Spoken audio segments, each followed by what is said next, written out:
ஏற்கனவே இருந்த பாரம்பரிய வாக்கு வங்கி அவன் உடைச்சிட்டு போயிடுறான். மேற்கு வங்கத்தில் இருந்த காங்கிரஸ் வாக்கு வங்கியை மம்தா பானர்ஜி உடைச்சிட்டாங்க. ஆந்திராவில் இருந்த காங்கிரஸ் வாக்கு வங்கியை ஒய்எஸ்ஆர் உடைச்சிட்டார். தெலுங்கானாவில் இருந்த காங்கிரஸ் வாக்கு வங்கியை கேசி ராவ் புடுங்கிட்டார். மகாராஷ்டிராவில் இருந்த வாக்கு வங்கியை சரத் பவார் புடுங்கிட்டார். இப்படி சொல்லிக்கிட்டே போலாம்.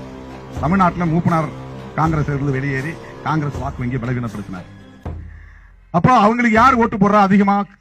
அந்த தலைவர்களுக்கு காங்கிரசுக்கு ஓட்டு போட்டுக்கிட்டு இருந்த அந்த வாக்காளர்கள் தான், சாதி இந்துக்களா இருந்த வாக்காளர்கள் தான் மாநில கட்சிகளுக்கு வாக்களிக்கிறார்கள்.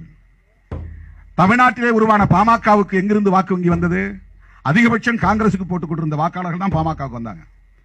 கொஞ்சம் அதிமுகவில் இருந்தும் கொஞ்சம் திமுகவில் இருந்தும் அவங்க பிடுங்கினாங்க. புதிய தலைமுறை அதுக்கப்புறம் வந்திருக்கும், இளம் தலைமுறை. ஆனா ஃபர்ஸ்ட் அவங்க எடுத்தது காங்கிரஸ்ல இருந்து தான். அப்படி சொல்லிக்கொண்டே போகலாம். ஆனாலும் காங்கிரசுக்கு ஆங்காங்கே வாக்குகள் விழுந்தன என்று சொன்னால் அந்த வாக்கு வங்கிகள் ரெண்டு போர்ஷன்ல இருந்து தான் உருவாகுது, ரெண்டு ஏரியாவில இருந்து. ஒன்னு மைனாரிட்டிஸ், இன்னொன்னு schedule cost and schedule tribes.